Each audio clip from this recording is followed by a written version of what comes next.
بسم اللہ الرحمن الرحیم وبہ نستعین السلام علیکم ورحمۃ اللہ وبرکاتہ الحمد للہ القادر المقتدر القدیر والصلاة والسلام علی السید البشیر النذیر وعلى آلہ واصحابہ وبارث حالہ الامین المکین محی الدین برحمتک یا ارحم الراحمین وبعد فاعوذ باللہ من الشیطان الرجیم بسم اللہ الرحمن الرحیم فاسألوا اہل الذکر ان کنتم لا تعلمون صدق اللہ العظیم۔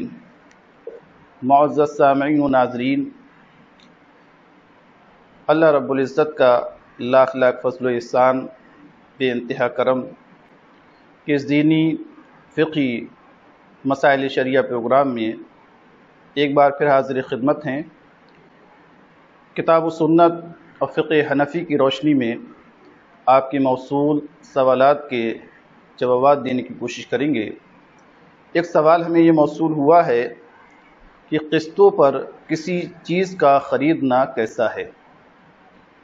دیکھیے، اصل کے لحاظ سے قسطوں پر کسی چیز کو خریدنا جائز ہے، کیونکہ شریعت میں نقد خرید و فروخت یہ بھی جائز ہے اور ادھار بھی خریدا اور بیچا جا سکتا ہے، اس کی بھی اجازت ہے۔ لیکن قسطوں پر جو چیز ہم خرید رہے ہیں یا بیچ رہے ہیں، اس کے لیے کچھ شرطوں کی ضرورت ہے۔ ان شرطوں کا اہتمام کیا جائے گا تو اس میں کوئی قباحت نہیں ہے۔ مثلا جس چیز کو ہم خرید رہے ہیں اس کی مجموعی رقم معلوم ہو، یہ چیز کتنی قیمت میں ہم خرید رہے ہیں۔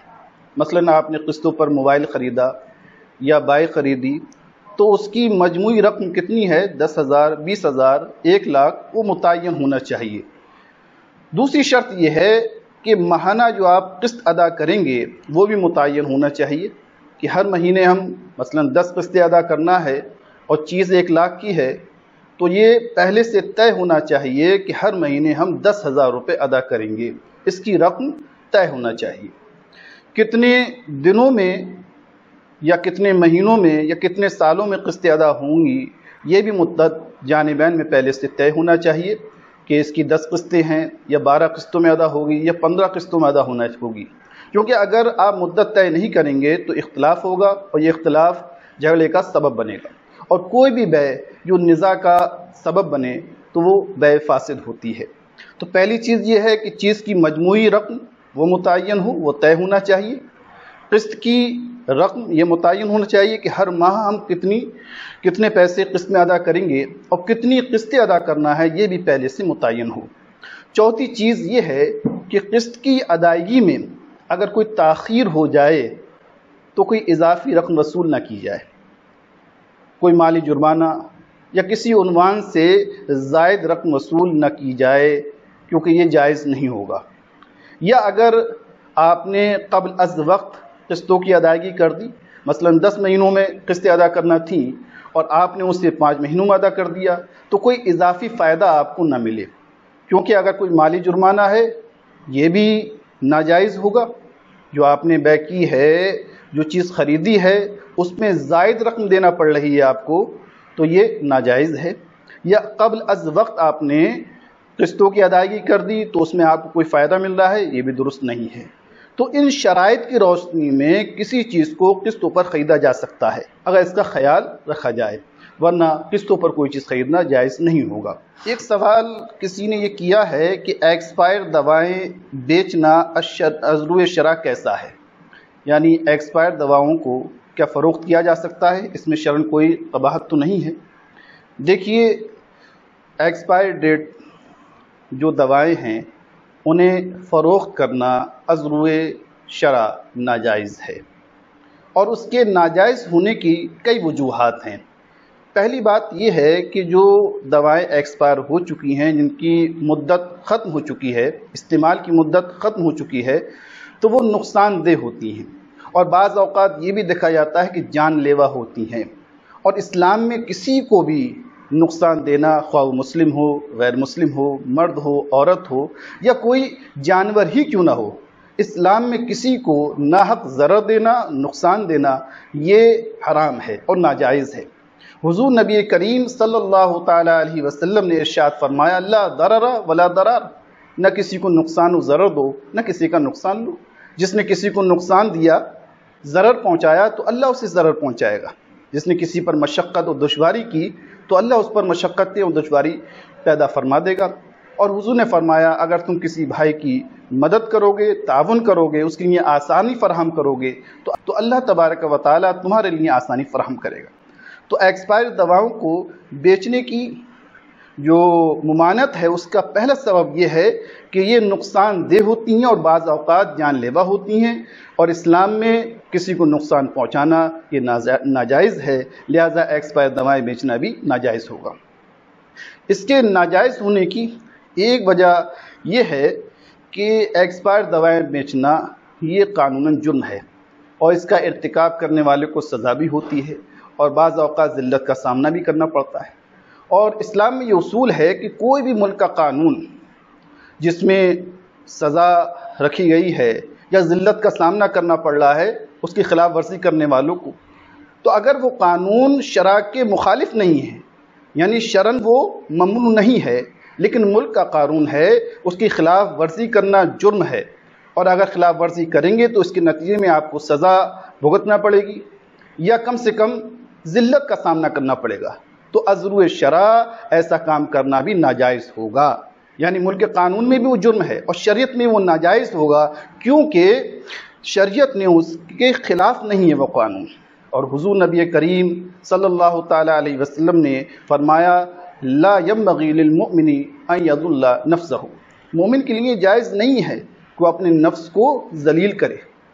اور یہ ایکسپائر دوائیں جو بیچتے ہیں بسا اوقات انہیں ذلت کا سامنا کرنا پڑتا ہے، ان پر جرم عائد ہوتا ہے، سزا بھی ہو جاتی ہے، تو پھر نفس عزت نفس کی خاطر ان تمام چیزوں سے پرہیز کرنا ضروری ہے۔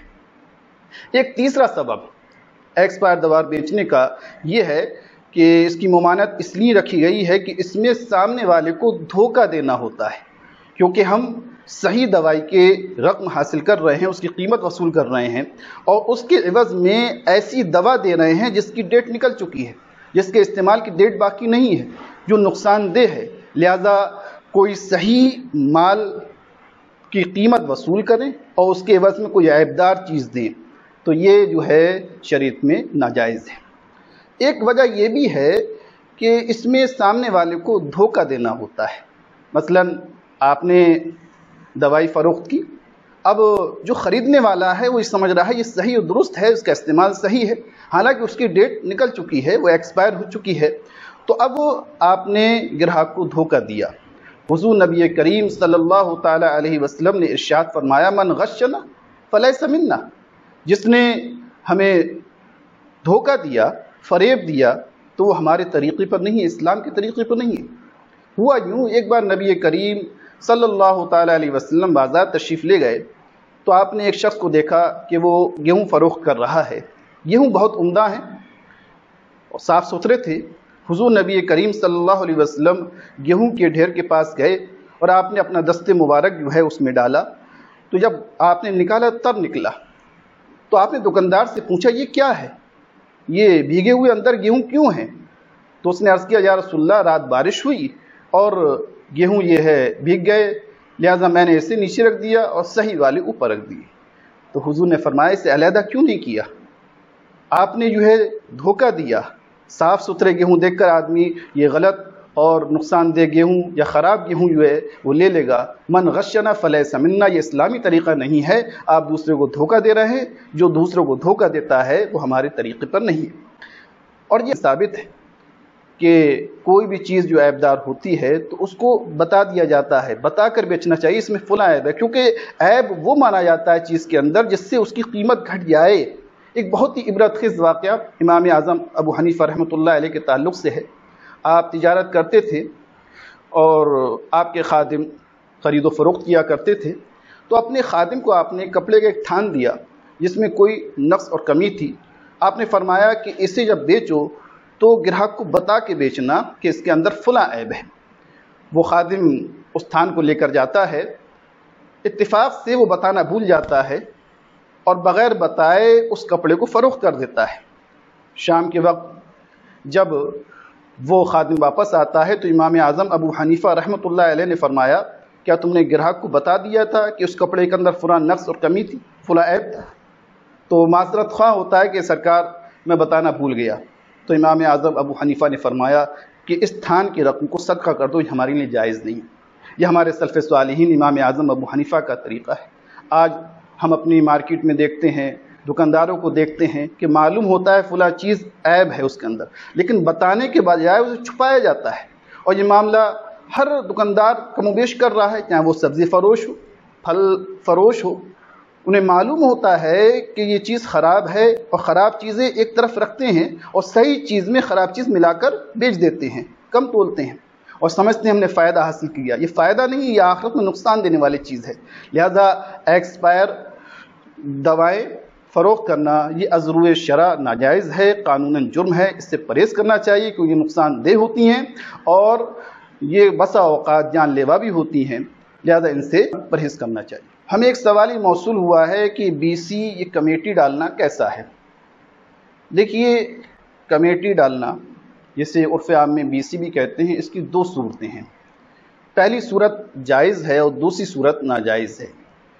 جائز صورت یہ ہے کہ کچھ لوگ جمع ہو گئے اور انہوں نے آپس میں رقم جمع کی، مثلا 10 لوگ جمع ہو گئے اور انہوں نے 10,000 روپے ڈالے اور 1 لاکھ روپے ہوئے، اور اس کے بعد قرعہ اندازی کر کے وہ 1 لاکھ روپے کسی کو دے دیے، تو اس میں کوئی حرج نہیں ہے۔ یہ باہمی تعاون ہے، وہب القرض دینا ہے۔ اس میں ہر ایک کی رقم 10 مہینوں کے اندر 1-1 لاکھ، کسی کی رقم میں کمی واقع نہیں ہے۔ یا مثلا آپ نے 1 لاکھ روپے جمع کیے، 10 لوگوں نے 10,000 روپے جمع کرنے کے بعد کسی کی ضرورت زیادہ تھی اور اسے ضرورت تھی تو آپ سب نے مل کر وہ رقم اسے دے دی، اس کے بعد اس نے بھی قسطیں ادا کرنا شروع کر دی، ہر مہینے وہ 10,000 روپے جمع کرتا رہا۔ تو اس میں کوئی ممانعت نہیں ہے، یہ اچھا ہے، کار خیر ہے کہ آپ جو ہے دوسروں کو قرض حسنہ دے رہے ہیں، کیونکہ کسی کی رقم جو ہے اس میں کمی واقع نہیں ہو رہی ہے۔ دوسرا طریقہ یہ ہوتا ہے کہ آپ بولی ڈالتے ہیں، مثلا 10 لوگ جمع ہوئے اور آپ نے جو ہے 1 لاکھ کی پیسے جمع ہوئے، پھر آپ نے بولی لگائی کہ یہ جس کو زیادہ ضرورت ہوتی ہے تو وہ کم پیسوں میں اس بی سی کو اٹھاتا ہے، مثلا وہ 90,000 میں اٹھی، کسی کو اور ضرورت تھی تو اس نے 80,000 روپے میں اٹھ گئی، تو اب یہ 20,000 روپے جو بچے، جو 80,000 میں اٹھی ہے، وہ آپس میں تقسیم ہو گئے، لہٰذا پہلے شخص کو 20,000 کا نقصان ہوا اور 20,000 روپے یہ فریقین جو آپس میں تقسیم ہو گئے، انہیں فائدہ ہوا۔ قرض جو بھی قرض ہو وہ اگر فائدہ لے کر آئے تو سود میں شامل ہوگا، یہ بی سی ڈالنا ناجائز ہے، اور اسی کا رواج ہے کہ کسی کی مجبوری کا آپ فائدہ اٹھا رہے ہیں، اسے پیسے کی ضرورت ہے، اب وہ کم سے کم میں بی سی اٹھائے گا، کم سے کم میں کمیٹی اٹھائے گا، اور ایسے حالات پیدا کر دیتے ہیں کہ وہ کم سے کم میں اٹھائے تاکہ زیادہ فائدہ ہو، تو یہ ناجائز حرام ہے۔ البتہ پہلی صورت جو ہے کسی کو کسی کی رقم میں کمی نہ ہو، سب کو یک مشت پیسے مل جائیں، یعنی اگر 1 لاکھ کی بھی کمیٹی آپ ڈالی ہے تو ہر مہینے 1 لاکھ جمع ہو رہے ہیں اور کسی کا نام نکل رہا ہے پرچی کے اندر، اسے دے رہے ہیں، یا آپس میں تمام رضامندی کے ساتھ کسی ایک کو دے رہے ہیں، تو اس میں کوئی قباحت نہیں ہے بلکہ خیر ہے، کیونکہ آپ کسی کو قرض دے کر اس کی ضروریات پوری کر رہے ہیں۔ اور حضور نبی کریم صلی اللہ علیہ وسلم فرمایا جو اپنے بھائی کی مدد کرتا ہے تو اللہ اس کی مدد کرتا ہے، لہذا اس میں کوئی قباحت نہیں، دوسری صورت ناجائز ہے۔ حافظ منفق قادری صاحب نے ایک سوال ارسال کیا ہے، یہ گنور ضلع بدایوں کے رہنے والے ہیں، کہ جھینگا کھانا کیسا ہے؟ دیکھیے، جھینگا کھانے کے سلسلے میں اس کے جواز اور عدم جواز کے تعلق سے فقہاء اکرام کے درمیان اختلاف ہے۔ بعض فقہاء اکرام اس کے جواز کا قائل ہیں اور بعض فقہاء اسے منع کرتے ہیں، اور اس کی اصل وجہ یہ ہے کہ فقہاء احناف کے نزدیک دریائی جانوروں میں صرف مچھلی کا کھانا جائز ہے، اور یہ جواز فقہاء احناف نے احادیث مبارکہ کی روشنی میں دیا ہے۔ لیکن اختلاف یہ پیدا ہوتا ہے کہ جھینگا جو ہے وہ مچھلی کی قسم سے ہے یا نہیں ہے۔ بعض فقہاء اکرام جو اس کے جواز کے قائل ہیں وہ یہ کہتے ہیں کہ جھینگا مچھلی ہی کی قسم سے ہے، لہذا اس کے کھانے میں کوئی قباحت نہیں ہے، اور جو فقہاء علماء اکرام اس کے عدم جواز کے قائل ہیں، اسے ناجائز کہتے ہیں، ان کے نزدیک جھینگا مچھلی کی قسم سے نہیں ہے، لہذا ان کے نزدیک جھینگا کھانا مکروہ تنزیہ ہے۔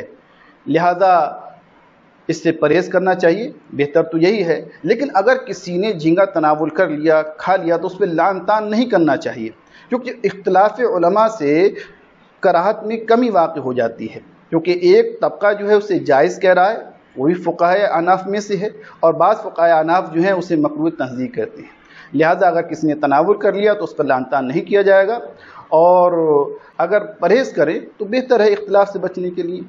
لیکن یہ مکروہ کراہت تنزیہ جو خلاف اولیٰ کے حکم میں۔ ماسٹر تنویر خان قادری صاحب نے ایک سوال دریافت کیا ہے کہ اگر کسی نے کاروبار کے لیے 10 لاکھ روپے کسی کو دیے اور کہا مجھے ہر ماہ 20,000 روپے چاہیے، نقصان سے مجھے کوئی مطلب نہیں، اور آخر میں میری اصل رقم بھی واپس کرنا ہوگی، تو شریعت کی نگاہ میں ایسا کرنا کیسا ہے؟ دیکھیے، یہ صورتحال ناجائز و حرام ہے، شریعت اس کی اجازت نہیں دیتی کہ آپ نے 10 لاکھ روپے کسی کو قرض دیے اور اس قرض پر آپ فائدہ وصول کر رہے ہیں، ہر مہینے آپ کو 20,000 روپے مل رہے ہیں اور آپ کی اصل رقم کھڑی ہوئی ہے۔ اس کے جواز کی ایک طریقہ یہ ہے کہ آپ نے 10 لاکھ روپے کسی کو کاروبار کے لیے دیے اور اس میں شرکت کر لیں کہ آپ اس سے کاروبار کیجیے، مال میرا ہے، محنت آپ کی ہے، اور جو فائدہ ہوگا وہ ہمارے درمیان تقسیم ہوگا۔ اب اس کا فیصد جو ہے وہ آپ طے کر سکتے ہیں کہ آدھا آدھا طے کر لیں، یا 40% اسے دے دیں، 60% خود لے لیں، یہ اپنی ثوابدید پر منحصر ہے۔ اور نقصان اگر ہوا تو پھر صاحب مال کا ہوگا، انہیں برداشت کرنا ہوگا، کیونکہ اسے شریعت میں بیع مضاربت کہتے ہیں۔ بیع مضاربت کے معنی یہ ہے کہ ایک شخص کی محنت ہوتی ہے، کوشش و کاوش ہوتی ہے، اور دوسرا شخص جو ہے اس کا مال ہوتا ہے، اور نفع میں دونوں شریک ہوتے ہیں۔ اور اگر نقصان ہو جاتا ہے تو کیونکہ وہ محنت کر رہا ہے تو اس کی کوئی لاپرواہی نہیں ہے، اس کی جانب سے کوئی تعدی نہیں ہے، تو پھر یہ صاحب مال کو برداشت کرنا پڑتا ہے۔ اس صورت میں یہ بیع صحیح ہے۔ لیکن آپ نے جو مسئلہ دریافت کیا ہے، جو صورتحال آپ نے بیان کی ہے، یہ صورتحال جائز نہیں ہے، کیونکہ یہ سود ہے، قرض دے کر اس پر آپ فائدہ حاصل کر رہے ہیں تو سود ہے، اور سود کھانا جو ہے گویا کہ وہ خدا سے اعلان جنگ ہے، اس کی بہت سخت ممانعت شریعت میں آئی ہے، اس سے پرہیز کرنا چاہیے۔ ہمیں ایک سوال یہ موصول ہوا ہے، یہ کسی نے غازی پور سے سوال کیا ہے، کیا بلی اور کتے کو خریدنا جائز ہے اور اسے خریدا جا سکتا ہے؟ دیکھیے، بلی کو پالنا، خریدنا، اس میں کوئی ممانعت نہیں ہے، مطلقاً جائز ہے، آپ بلی کو خرید بھی سکتے ہیں، بیچ بھی سکتے ہیں۔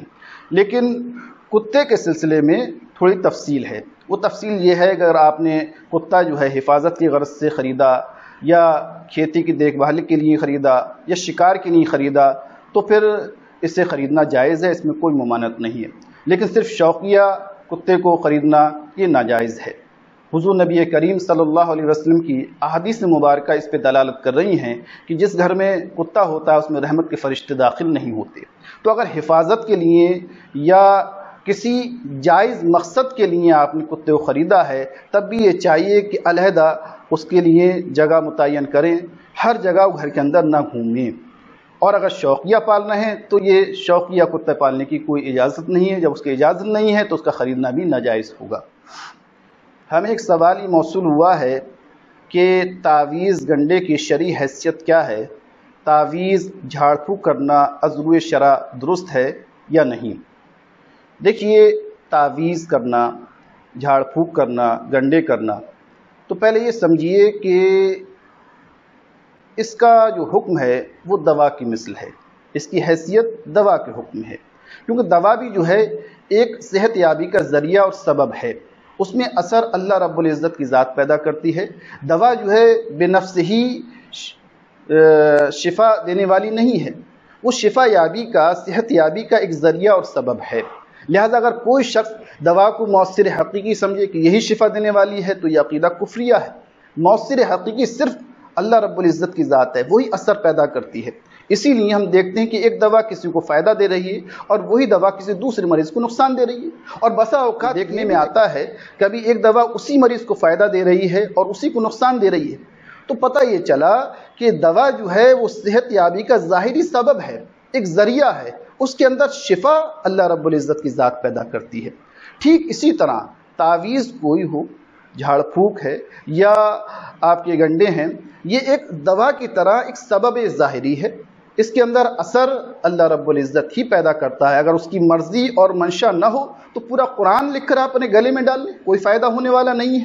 تو اس کی حیثیت جو ہے وہ صرف دوا کی مانند ہے. پہلے تو یہ بات سمجھیے. اب اس کو کرنے کے لیے شریعت میں اجازت ہے، آپ کر سکتے ہیں، لیکن کچھ ضروری چیزوں کا خیال رکھنا آپ کو پڑے گا کہ آپ تعویذ گنڈے کے لیے کچھ شرائط شریعت نے مقرر کیے ہیں. پہلی چیز تو یہ ہے کہ تعویذ ان الفاظ اور کلمات کے ذریعے ہونا چاہیے جو شرکیہ نہ ہوں، کفریہ نہ ہوں، قرآن و حدیث سے ہوں، دعائیں معصورہ ہیں یا سلف صالحین سے ثابت ہیں. تو ایسے الفاظوں اور کہتے ہیں کلمات سے تعویذ گنڈے یا جھاڑ پھونک کیا جائے جس میں کفریہ کلمہ نہ ہو، کچھ شرکیہ نہ ہو، شیاطین سے مدد نہیں طلب کی گئی ہو، بتوں سے مدد نہیں مانگی گئی ہو. یا دوسری شرط یہ ہے کہ وہ ایسے مبہم کلمات نہ ہوں جن کے معنی معلوم نہیں ہے، کیونکہ یہ ہو سکتا ہے کہ انہیں کے معنی معلوم نہیں ہے تو اس میں کوئی کفریہ شرکیہ کلمہ ہو، کیونکہ زمانے جاہلیت سے ہی یہ چلا آ رہا ہے کہ بعض کفریہ کلمات کے ذریعے، اور آج بھی لوگ تعویذ گنڈے کرتے ہیں، سفری علم کرتے ہیں جس میں شیاطین سے مدد طلب کی جاتی ہے. بڑے عجیب و غریب وہ تعویذ گنڈے ہوتے ہیں، وہ شریعت میں ناجائز ہیں بلکہ کفر کی حد تک پہنچنے والے ہیں. تیسری بات یہ ہے کہ جب آپ تعویذ دے رہے ہیں تو دینے والے کو دھوکہ نہ دیں، فریب نہ دیں، کیونکہ اکثر یہ دیکھا جاتا ہے کہ جو جعلی عامل بنے ہوئے ہیں وہ دنیاوی منفعت حاصل کرنے کے لیے، دنیاوی فائدہ حاصل کرنے کے لیے 50 قسم کے جھوٹ بولتے ہیں قرآن و حدیث کے نام پر. عجیب و غریب چیزیں وہ اس کے اندر استعمال کرتے ہیں. یہ ناجائز اور حرام ہے. لہذا تعویذ کرنا یہ حضور کے عمل سے ثابت ہے. حضور نبی کریم صلی اللہ علیہ وسلم کے دور میں بھی تعویذ کیے جاتے تھے. صحیح مسلم کی حدیث ہے کہ صحابہ نے عرض کیا کہ ہم زمانے جاہلیت میں تعویذ کرتے ہیں، یعنی جھاڑ پھونک کیا کرتے تھے، تو کیا اب اس کا کیا حکم ہے؟ تو حضور نے فرمایا انہیں پیش کرو. اس کے بعد آپ نے انہیں ملاحظہ کرنے کے بعد فرمایا کہ اگر اس میں کوئی شرکیہ کلمہ نہیں ہے، تعویذ کرنے میں، جھاڑ پھونک کرنے میں کوئی حرج نہیں ہے. اور یہ حضور نبی کریم صلی اللہ علیہ وسلم تعویذ کے الفاظ صحابہ کرام کو سکھایا کرتے تھے. حضرت عبداللہ بن عمر سے مروی ہے کہ حضور نے جو آپ کو الفاظ سکھائے تھے معوذات کے، وہ آپ اپنے لڑکوں کو سکھا دیا کرتے تھے. جو باشعور ہوا کرتے تھے یاد کر لیا کرتے تھے، اور جو ناسمجھ ہوا کرتے تھے تو ان کے گلے میں وہ الفاظ لکھ کر ڈال دیا کرتے تھے. تو گلے میں تعویذ ڈالنا یہ صحیح ہے، درست ہے، صحابہ کے عمل سے ثابت ہے. ہاں بعض احادیث میں آتا ہے کہ جس نے گلے میں تعویذ لٹکایا تو اس نے شرک کیا، تو اس حدیث کا صحیح مفہوم لوگ نہیں سمجھ سکے. دیکھیے وہ تعویذ گلے میں لٹکانا منع ہے جس میں شرک کے کلمات ہوں یا ایسے الفاظ ہوں جس کے معنی آپ جانتے ہی نہیں ہیں، کیونکہ شرکیہ کلمات کے ذریعے بھی تعویذ گنڈے اور جھاڑ پھونک کی جاتی ہیں. اس کی ممانت ہے، ہر قسم کی تعویذ کی ممانت نہیں ہے. حضرت ابو سعید خدری رضی اللہ تعالیٰ عنہ سے روایت ہے، یہ فرماتے ہیں کہ حضور نبی کریم صلی اللہ تعالیٰ علیہ وسلم نے ایک سریے میں ہمیں بھیجا، کچھ صحابہ اکرام تھے، اور راستے میں ہمارا زاد سفر ختم ہو گیا تو ایک بستی پڑی، تو ہم نے وہاں سے کھانا طلب کیا. ان بستی والوں نے کھانا نہیں دیا. ہم تھوڑے دور گئے تو بستی کے قبیلے کے سردار کو بچھو نے ڈس لیا. اب وہ بے چین ہو گیا، بے قرار ہو گیا. تو ان میں سے ایک شخص ہمارے پاس آتا ہے اور کہتا ہے تم میں سے کوئی جھاڑ پھونک کرنے والا ہے، بچھو کے ڈنگ کا اتارا کرنے والا ہے؟ تو حضرت ابو سعید خدری کہتے ہیں میں نے کہا میں کر سکتا ہوں، لیکن تمہیں اس کے عوض اجرت دینا ہوگی. تو وہ راضی ہو گئے. حضرت ابو سعید خدری رضی اللہ تعالیٰ عنہ نے 7 مرتبہ سورہ فاتحہ پڑھ کر دم کر دیا اور بچھو کا اثر ختم ہو گیا، بچھو کے ڈنگ کا اثر ختم ہو گیا، وہ صحت یاب ہو گیا. اور انہوں نے اس کے عوض 30 بکریاں دیں. صحابہ اکرام نے ان 30 بکریوں کو لیا، لیکن ان کے دل میں خیال پیدا ہوا کہ اس کی اجرت لینا جائز ہے یا نہیں ہے. ابھی انہوں نے اسے تقسیم نہیں کیا. حضور نبی کریم صلی اللہ علیہ وسلم کے پاس آئے اور عرض کیا کہ ایسا سا واقعہ ہوا، ایک قبیلے کے سردار کو بچھو نے کاٹ لیا، ڈس لیا، میں نے اس کا سورہ فاتحہ پڑھ کے پھونک دیا، صحت یاب ہو گیا. اس کے عوض انہوں نے 30 بکریاں دیں. تو حضور نے فرمایا تم انہیں لے سکتے ہو اور اس میں کچھ مجھے بھی دو. حضور نبی کریم صلی اللہ علیہ وسلم کے عمل سے کہ آپ نے انہیں اجازت دی، اس میں سے خود بھی تناول کیا. اس سے معلوم ہوا کہ تعویذ کی اجرت لینا جائز ہے. تعویذ کرنا، جھاڑ پھونک کرنا اگر قرآن و حدیث کی روشنی میں ہے یا ایسے سلف صالحین کے تجربات کی روشنی میں ہے، ان کے مجرب نسخے ہیں جس میں کوئی شرکیہ کلمہ نہیں ہوتا ہے، اس سے کرنا جائز ہے. لیکن فریب دینا، دھوکہ دینا یہ ناجائز ہے. حافظ رئیس قادری یہ چودھری سرائے کے رہنے والے ہیں، انہوں نے سوال کیا ہے کہ نماز میں بھول کر قرآن کی صورتوں میں تقدیم و تاخیر ہو گئی، یعنی پہلی رکعت میں 29ویں پارے کی صورت کوئی پڑھ دی اور دوسری رکعت میں 28ویں پارے کی پڑھی، تو کیا نماز ہو گئی؟ سجدہ سہو کی ضرورت تو نہیں؟ دیکھیے، ترتیب سے قرآن پڑھنا یہ ضروری ہے، یہ قرأت کے واجبات میں سے ہے، لہٰذا آپ کو پہلے 28ویں پارے کی صورت پڑھنا چاہیے اور اس کے بعد جو ہے 29 یا 30ویں پارے کی آپ صورت پڑھ سکتے ہیں۔ لیکن تقدیم و تاخیر یعنی پہلی رکعت میں 29ویں پارے کی صورت پڑھی اور دوسری رکعت میں آپ نے 28ویں پارے کی صورت پڑھی تو یہ خلاف ترتیب ہوا، لہذا اگر یہ عمل آپ سے بھول سے سرزد ہوا ہے، بھول سے آپ نے ایسا کیا ہے تو کوئی قرات نہیں، نماز ہو گئی۔ لیکن عمدن اگر ایسے کیا ہے، اپنے جان بوجھ کے آپ نے قرآن کی صورتوں میں ترتیب کو خیال نہیں رکھا، مقدم کو مؤخر کر دیا اور مؤخر کو مقدم کر دیا تو یہ مکروہ تحریمی ہے۔ لیکن سجدہ سہو آپ پر لازم نہیں ہوگا کیونکہ یہ داخلی نماز میں نہیں ہے، یہ واجب تو ہے لیکن واجبات نماز میں اسے شمار نہیں کیا جاتا ہے۔ قرآن کو ترتیب سے پڑھنا یہ تلاوت کی واجبات میں سے ہے، نماز کے واجبات میں اس کا شمار نہیں ہوتا ہے۔ ہاں، اگر نماز کے واجبات میں سے کوئی واجب ترک ہو جاتا بھول کے تو سجدہ سہو لازم ہو جاتا، لیکن یہ قرأت کے واجبات میں سے ہے۔ عمدن ایسا کریں گے تو گناہ گار ہوں گے، لیکن اگر بھول سے کبھی سرزد ہو جائے تو نماز بلا کراہت درست ہو جائے گی۔ ہمیں ایک سوال یہ موصول ہوا ہے کہ اگر کسی فقیر کو زکوٰۃ کے روپے ملے اور اس نے ان روپوں کو کسی سید کو نذر کر دیا یا کسی صاحب نصاب مالدار شخص کی دعوت کر دی تو زکوٰۃ کے پیسوں سے دعوت میں کھانا کھانا یا سید کا ان پیسوں کا استعمال کرنا کیسا ہے؟ دیکھیے، یہ بہت عمدہ سوال ہے۔ آپ نے جو سوال کیا ہے کہ فقیر کو زکوٰۃ کے پیسے دیے تو اس نے اسے وصول کرنے کے بعد کسی سید کو نذر کر دیے تو اس میں کوئی قباحت نہیں، وہ نذر کر سکتا ہے اور سید ان پیسوں کو استعمال کر سکتا ہے۔ زکوٰۃ کے پیسوں سے اگر فقیر نے کسی صاحب نصاب کی دعوت کر دی تو وہ صاحب نصاب کے لیے کھانے کا تناول کرنا یہ جائز ہے، کیونکہ ملکیت بدلنے سے حکم بدل جاتا ہے۔ یہ ایک اصول ہے، فقہی اصول ہے کہ ملکیت بدلنے سے حکم بدل جاتا ہے۔ ایک بار کا واقعہ ہے کہ حضور نبی کریم صلی اللہ تعالیٰ علیہ وسلم تشریف لائے تو ایک باندی حضرت بریرہ گوشت بھون رہی تھی، تو حضور نے فرمایا یہ گوشت کیسا ہے؟ تو حضرت بریرہ نے کہا کہ یہ صدقے کا گوشت ہے، کسی نے مجھے صدقہ دیا تھا۔ تو حضور نے فرمایا اس میں سے ہمیں بھی دو۔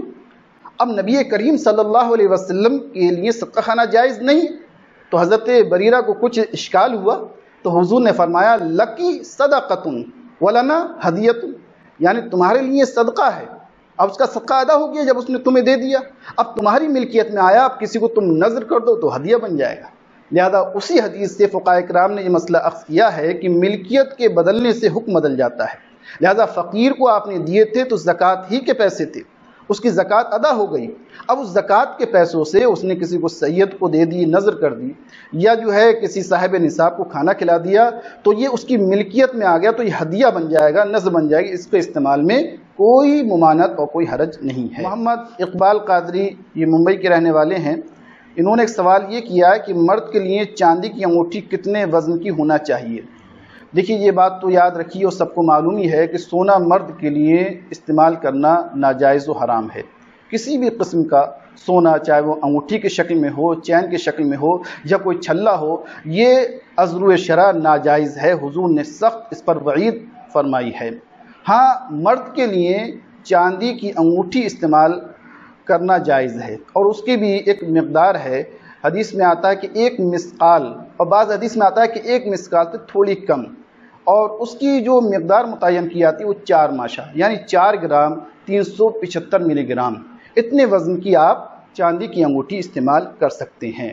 لیکن اگر کوئی ضرورت نہیں تو بہتر ہے کہ اس سے ہی پرہیز کیا جائے۔ ایک سوال یہ موصول ہوا ہے، کیا دکان اور مکان کرائے پر دیتے وقت ڈپازٹ کا جو پیسہ لیتے ہیں، جو دکان و مکان خالی کراتے وقت واپس کرنا ہوتا ہے، کیا ایسا کرنا جائز ہے؟ کیا اس کا استعمال ہم کر سکتے ہیں؟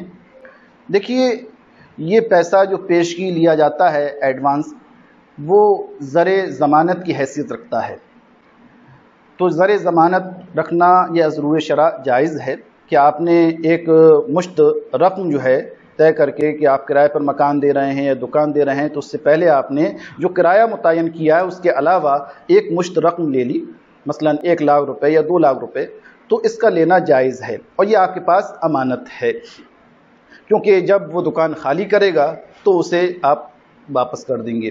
اب اس کا استعمال کرنا تو اصل کے لحاظ سے دیکھا جائے تو یہ ابتدا میں امانت اور رہن ہے، لیکن کیونکہ یہ بے عینی واپس نہیں کی جاتی بلکہ اس کا بدل واپس کیا جاتا ہے۔ اگر انہیں 1,00,000 روپے سونے کی شکل میں دیے، اگر انہیں 1,00,000 روپے نوٹوں کی شکل میں دیے ہیں تو آپ کو جب واپس کر رہے ہیں تو وہی نوٹ واپس نہیں کرنا ہے، اس کا بدل واپس کرنا ہے، تو پھر اس کی حیثیت قرض کی ہو جاتی ہے، لہذا یہ زر ضمانت استعمال کیا جا سکتا ہے۔ لیکن ایک آپ ڈائری بنا لیں، اس میں لکھ لیں کہ یہ فلاں کا زر ضمانت ہے اور بتا دینا چاہیے تاکہ وہ دکان خالی کرے تو اسے واپس کیا جا سکے۔ آج کے ایپیسوڈ میں انہی سوالات پر اکتفا کیا جا رہا ہے۔